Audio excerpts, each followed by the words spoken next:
हमारे हाथ में तो केवल विचार है। स्थूल जो शरीर है ना, उसकी जो बहुत सारी सूक्ष्म एक्टिविटी, वो तो अभी भी भगवान ही कर रहे हैं, सारी नहीं है हमारे हाथ में।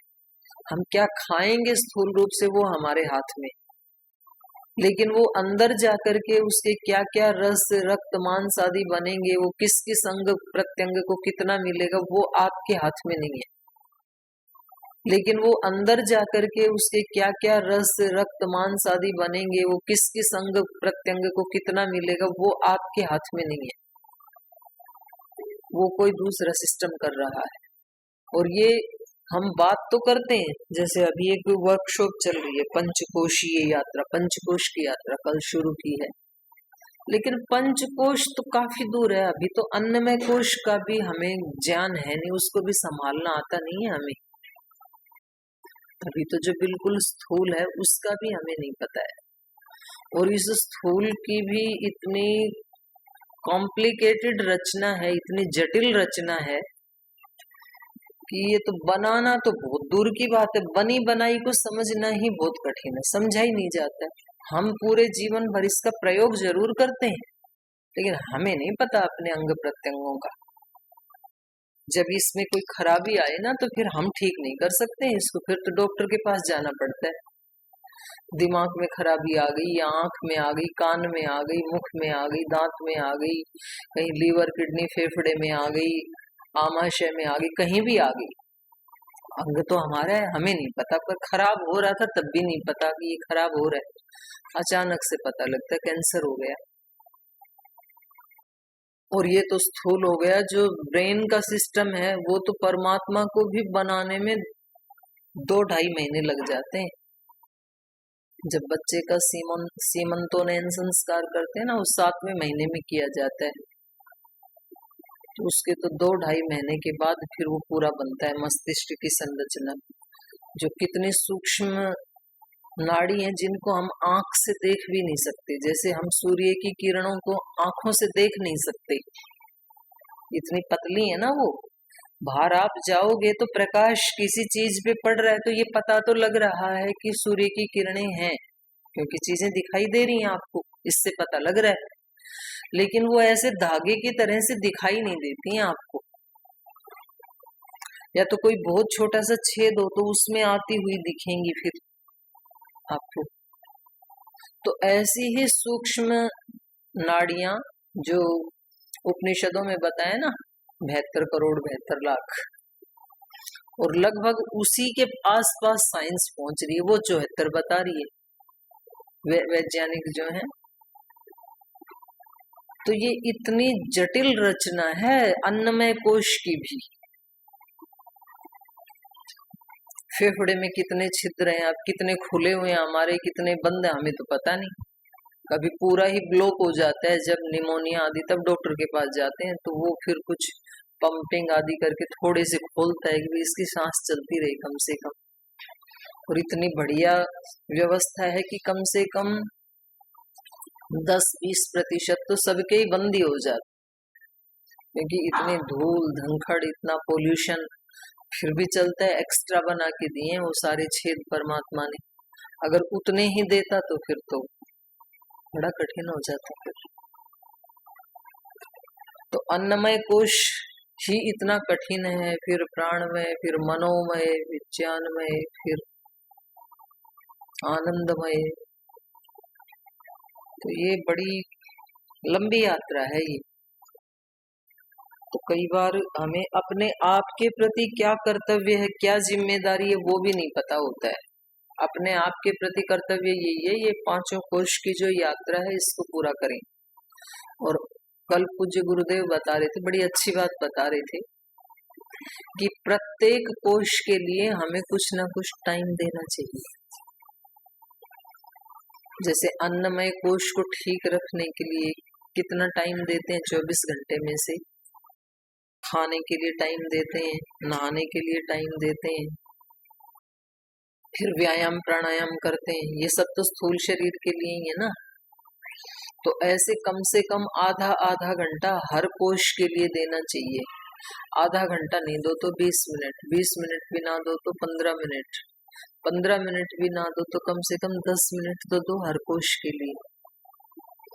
10 मिनट प्राणमय कोश के लिए, 10 मिनट मनोमय कोश के लिए, 10 मिनट विज्ञानमय के लिए, 10 मिनट आनंदमय के लिए। तो ऐसे थोड़ा थोड़ा थोड़ा थोड़ा फोकस करोगे तो यात्रा शुरू होगी अंदर की, और नहीं तो बाहर ही बाहर घूम रहे हैं। और कोई ऐसी चर्चा बताए तो भी फालतू की लगती है, हम सुनना नहीं चाहते, मतलब यहाँ रहते हुए भी सुनना नहीं चाहते हैं। तो इससे ज्यादा तो किसी जीवात्मा का दुर्भाग्य क्या ही हो सकता है।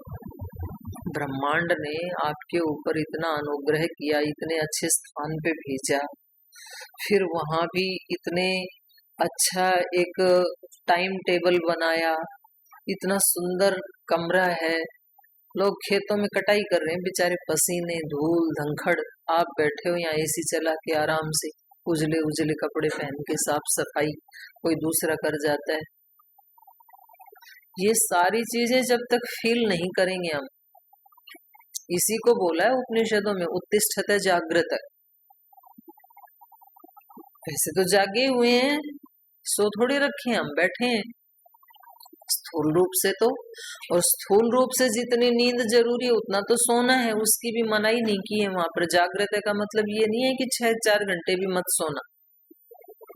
जागृत का मतलब यही है कि जो कर रहे हो उसके प्रति जागरूक हो या नहीं हो, आसपास क्या क्या घटित हो रहा है उसकी फीलिंग होती है कि नहीं होती, अपने शरीर में हो रहा है उसकी फीलिंग होती है कि नहीं होती है, अपने मन में प्राण में दिल दिमाग में मस्तिष्क में क्या चल रहा है उसकी फीलिंग होती है नहीं होती। नहीं होती है तो फिर हम सोए हैं। और वो अनुभूति में जैसे जैसे आने लगता है ना, फिर वो भाषा बहुत स्पष्ट हो जाती है। अभी वो भाषा है धुंधली, यूनिवर्स की भाषा, भगवान की भाषा कहो, अपने इष्ट देव की भाषा कहो। हम जो बोलते हैं वो सुनता है, जो हम करते हैं उसको देखता है, और उसको देख के सुन के वो हमें संकेत करता है, क्योंकि हम उसके बच्चे हैं। तो उस भाषा को हम सुन नहीं पाते हैं, कभी कभी सुन लेते हैं, कभी नहीं सुनते हैं। सुनते तो कभी नहीं है, मतलब कभी वैसा कर लेते हैं उनके अकॉर्डिंग, कभी नहीं करते हैं।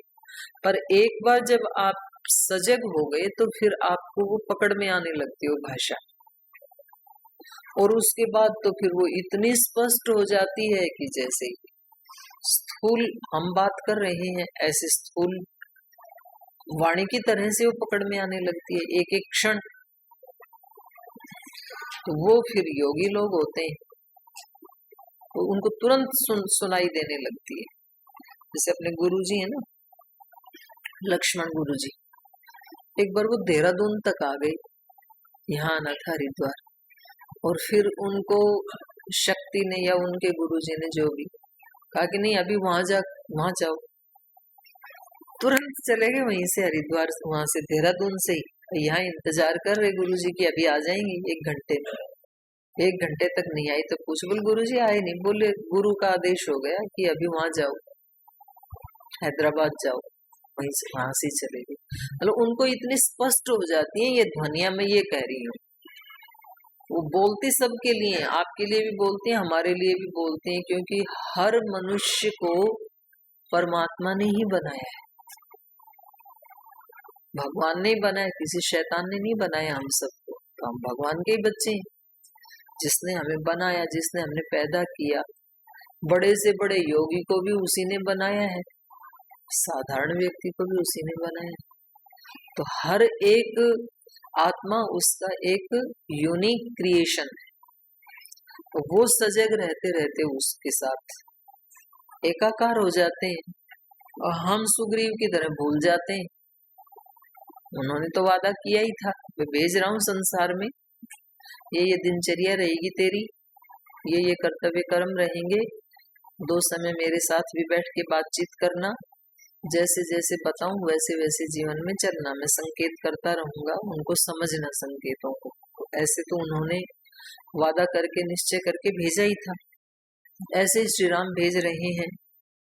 कार्तिकेय समानुप्राप्ते त्वम रावण वधे यत एष न समय, ये हमारा निश्चय है, याद रखना, वादा है ये।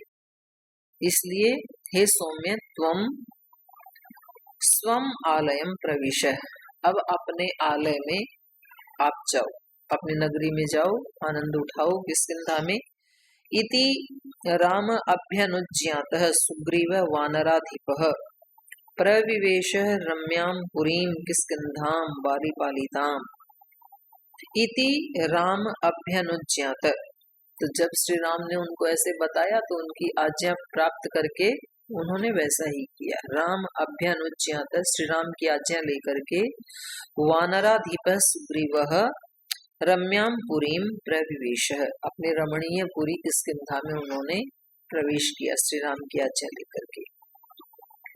बाली पालिताम, जिसका अब तक बाली पालन कर रहे थे, बहुत सुंदर ढंग से जिन्होंने मेंटेन किया था बाली ने, ऐसी रमणीय किष्किंधा नगरी में उन्होंने प्रवेश किया।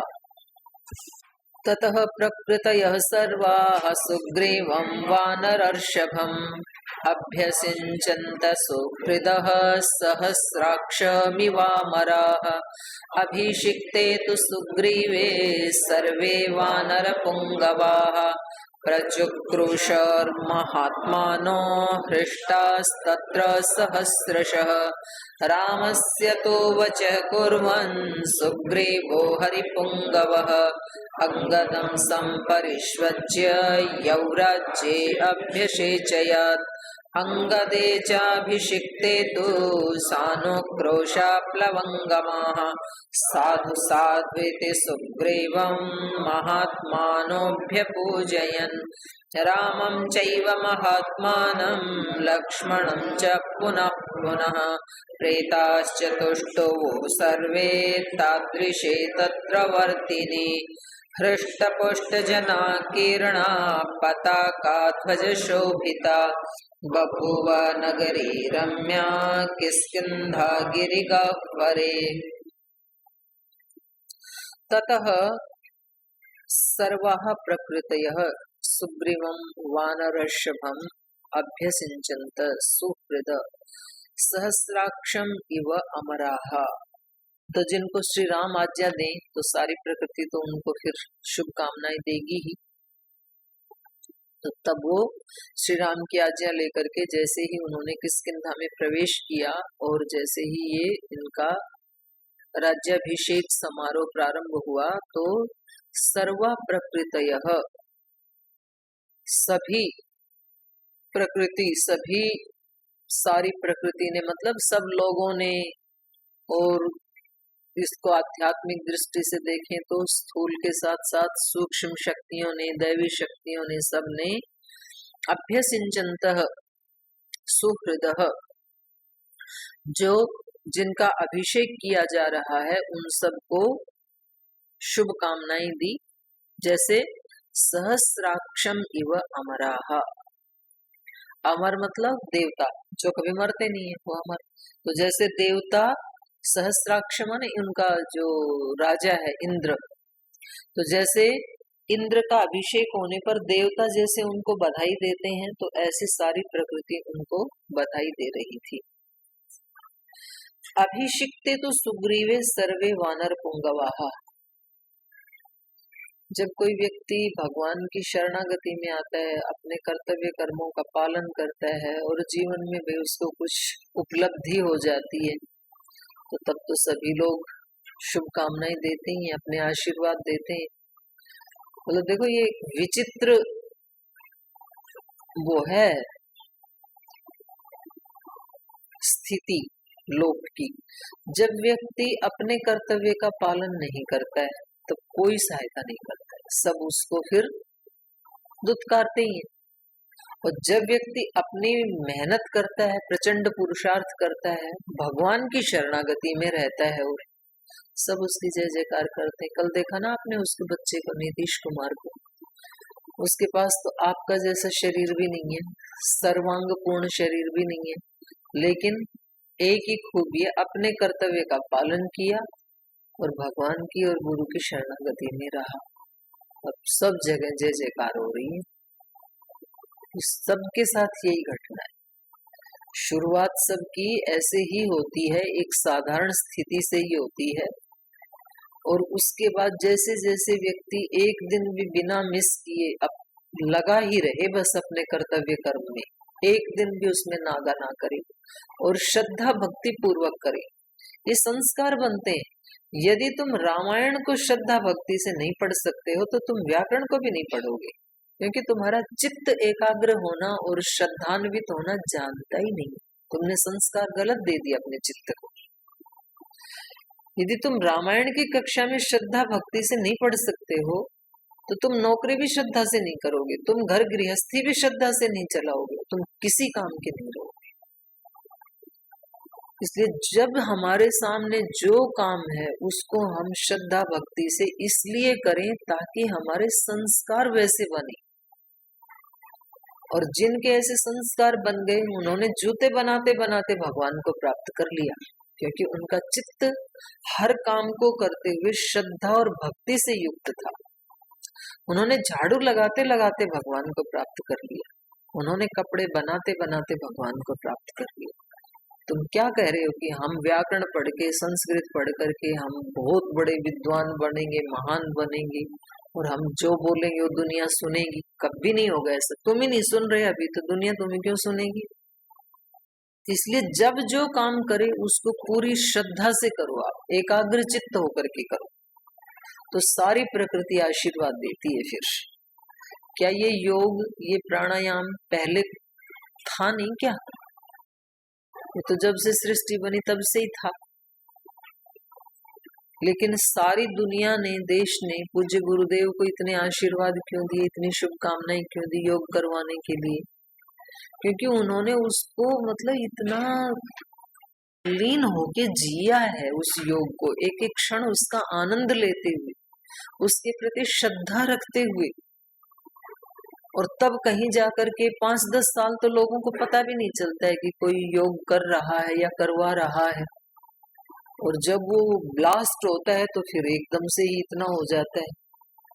लेकिन वो उसकी जो प्रक्रिया है, वो जो साधना है, उसके प्रति श्रद्धा, उसके प्रति विश्वास, उसके प्रति भक्ति, तो एक क्रिया भी फिर सामान्य व्यक्ति को, साधारण व्यक्ति को असाधारण बना देती है। फिर उससे पहले नहीं, सारा का सारा आपका शब्द ज्ञान व्यर्थ चला जाएगा। आप कितने भी शास्त्र रट लो, अच्छी बात है शास्त्र रटना, हम ही रटवाते हैं प्रेरणा देकर, लेकिन ये रक्षा नहीं करेंगे ये रट्टा आपका। जब तक जीना नहीं आएगा, आपको लोगों के साथ कम्युनिकेशन करना ही नहीं आएगा, करोगे क्या इस शब्दों का?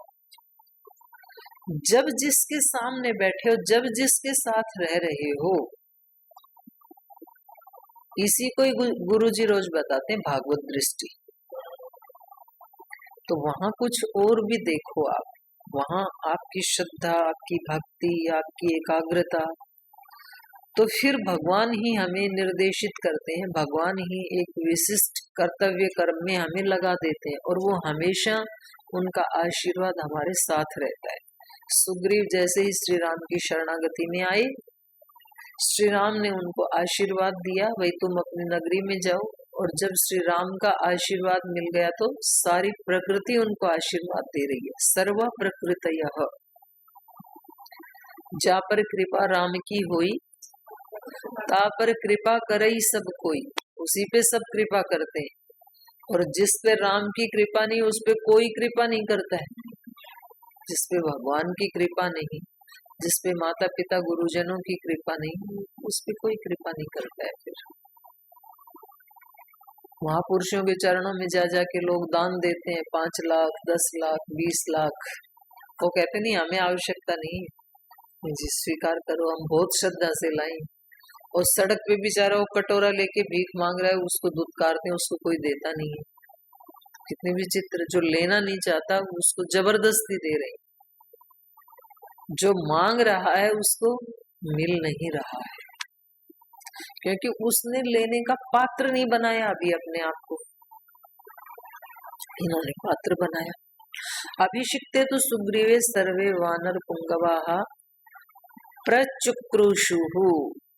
तो जैसे ही इनका राज्याभिषेक हुआ तो सारे के सारे जो इनके श्रेष्ठ वानर थे, वानर पुंगवाहा प्रचुक्रुषुहु, उन्होंने मंगल ध्वनि की, चिल्लाए एकदम से, जय जयकार किया उन्होंने। प्रचुक्रुषु महात्मानो हृष्टाः, बड़े प्रसन्न हो गए सभी।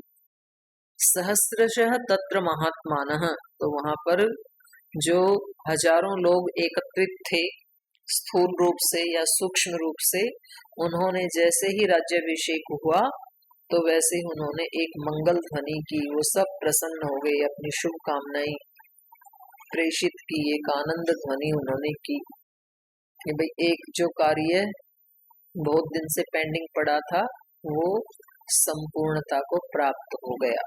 तो ऐसे होता है कि जब कोई कार्य सबके लिए हितकारी हो और वो संपन्न हो जावे तो सब लोग खुशी मनाते हैं। फिर तो सब लोग चाहते थे कि सुग्रीव राजा बने, और आज जब वो बन गए तो सब लोगों ने अपनी प्रसन्नता अभिव्यक्त की। रामस्य तु वचः कुर्वन् सुग्रीवो हरिपुंगवः अंगदं संपरिष्वज्य यौराज्ये अभिषेचयत्। और सुग्रीव ने श्री राम की बात को याद रखा। रामस्य तु वचः कुर्वन्, श्री राम के वचनों का पालन करते हुए, उनकी आज्ञा का पालन करते हुए, हरिपुंगवः सुग्रीवः, जो श्रेष्ठ वानर हैं सुग्रीव, अंगदम संपरिष्वज्य, अंगद को गले लगाया उन्होंने, आलिंगन किया अंगद का, और यौराज्ये अभ्यषेचयत्, युवराज पद पे उनको अभिषिक्त किया, उनको युवराज बना दिया। अंगदे च अभिषिक्ते तु सानुक्रोशः प्लवंगम साधु साधु इति सुग्रीवं महात्मानो अभ्यपूजयन्। और जैसे ही सुग्रीव जी ने अंगद को गले लगाया और इनका अभिषेक किया, युवराज पद पर उनको सुशोभित किया, तो प्लवंगमः सानुक्रोशाः, जितने भी लोग थे वहां पर वानर जाति के, वो सब चिल्लाने लगे, माने वो मंगल ध्वनि करने लगे। और किसके लिए कर रहे हैं? दोनों के लिए कर रहे हैं, अंगद के लिए भी और सुग्रीव के लिए भी। साधु साधु इति सुग्रीवम, सुग्रीव को शुभकामनाएं, बड़ा अच्छा काम किया आपने, क्योंकि देखो इनके पिता राजा थे और एकदम से जैसे किसी व्यक्ति को साइड में करके दूसरे को रख देते हैं, तो फिर कुछ लोग तो ऐसे होते हैं ना, उनकी इमोशंस जुड़ी हुई होती हैं पहले वाले के साथ, तो उनको थोड़ा कष्ट होता है, और उसको भी कहीं ना किसी पद पे नियुक्त कर दें तो फिर दूसरे लोग कहते हैं बहुत अच्छा किया आपने, बिल्कुल ठीक निर्णय किया। तो यहाँ पर क्योंकि अगर एकदम से बाली की तो मृत्यु हो ही गई, और यदि अंगद को भी किसी पद पे नहीं रखते तो जो इमोशनली जुड़े हुए हैं तारा से, अंगद से, बाली से, तो उनको बहुत कष्ट हो जाता, तो फिर आधी प्रजा इनका साथ नहीं दे पाती। और जैसे ही उनको युवराज बनाया तो बस, क्योंकि आधे लोग तो यूं आशंकित रहते हैं कि भाई इनके पिता ने सुग्रीव को बाहर निकाल दिया था, देश निकाला दे दिया था, और इनकी माताजी को जबरदस्ती अपहरण कर लिया था, अब पता नहीं बदला लेने के लिए सुग्रीव अंगद और तारा के साथ कैसे बिहेव करेगा, अब तो हो सकता है चुन चुन के बदला लेगा। तो एक भय रहता है कुछ लोगों के दिल में जो उनसे जुड़े हुए हैं भावनात्मक रूप से। तो जैसे इन्होंने उनको युवराज पद पे नियुक्त किया तो सब प्रसन्न हो गए, भाई बड़ा अच्छा हो गया, साधु साधु साधु साधु इति सुग्रीवम महात्मानो अभ्यपूजयन्, महात्मा सुग्रीव की वो पूजा करने लगे, उनका यशगान करने लगे। रामं चैव महात्मानं लक्ष्मणं च पुनः पुनः प्रीताश्च तुष्टुवुः सर्वे तादृशे तत्र वर्तिनी। रामं चैव महात्मानं लक्ष्मणं च पुनः पुनः प्रीताश्च तुष्टुवुः, तो जैसे ही इनका युवराज पद पे अभिषेक किया गया, अभिषिक्त हुए ये, तो इन सब वानरों ने सुग्रीव के साथ साथ लक्ष्मणम और महात्मानम रामम चैव प्रीताश्च तुष्टुवुः सर्वे, तो वो श्री राम और लक्ष्मण के प्रति भी अपनी प्रसन्नता अभिव्यक्त कर रहे हैं, क्योंकि श्री राम ने ही ये सब इनको योजना बताई है, इनको आज्ञा दी है कि भाई ऐसे ऐसे करना, तो वो इनके साथ साथ इस व्यवहार से श्री राम और लक्ष्मण की भी प्रशंसा करते हैं। रामम चैव महात्मानम लक्ष्मणम च पुनः पुनः प्रीताश्च, उनके प्रति प्रीति युक्त भी हो गए, और तुष्टुवुः, संतुष्ट भी हैं सर्वे, तादृशे तत्र वर्तिनी, इस प्रकार का जो व्यवहार किया, इस व्यवहार में, इस योजना में सब प्रसन्न हो गए। हृष्ट पुष्ट जना किरणा पताका ध्वज शोभिता, बभुव नगरी रम्या किष्किंधा गिरिगा परे। तो इस प्रकार से ये नगरी कैसी हो गई? हृष्ट पुष्ट जना किरणा, हृष्ट और पुष्ट जनों से जो आकीर्ण है। हृष्ट मतलब प्रसन्न, पुष्ट मतलब स्वस्थ, और स्वस्थ होंगे तो ही प्रसन्न होंगे, तो सब स्वस्थ हैं, प्रसन्न हैं, ऐसे लोग हैं वहां पर। पताका ध्वज शोभिता, विजय की और राज्य की जो पताकाएं हैं, ध्वजा हैं, वो वहां पर सुशोभित हो रही हैं। ऐसी किष्किंधा नगरी, गिरी गह्वरे किष्किंधा नगरी, गिरी के गह्वर में जो बसी हुई है, ऐसी किष्किंधा नगरी, रम्या नगरी बभुआ, बड़ी रमणीय नगरी बन गई, क्योंकि अब सुग्रीव राजा बन गए, अंगद उसके युवराज बन गए, और श्री राम ने बहुत अच्छे से सबका प्रीति पूर्वक मेल मिलाप करवा दिया। एक परिवार, एक जो प्रजा के जन हैं वो सब एकाकार हो गए।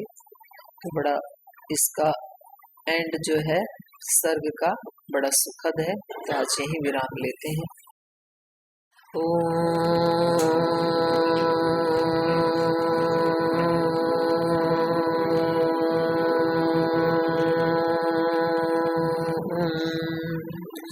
शांति शांति शांति।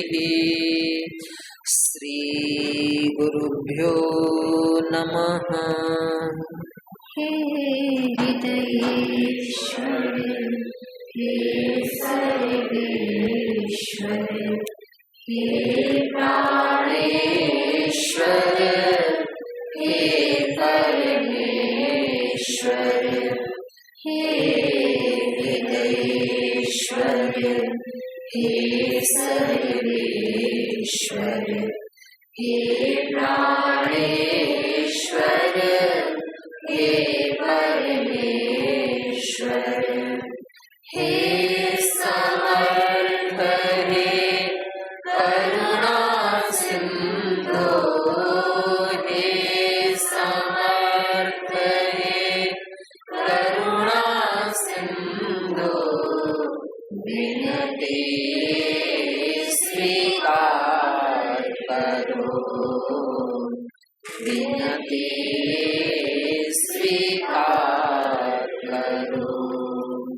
भूल दिखा कर उसे मिटा कर, भूल दिखा कर उसे मिटा कर, अपना प्रेम प्रदान करो, अपना प्रेम प्रदान करो।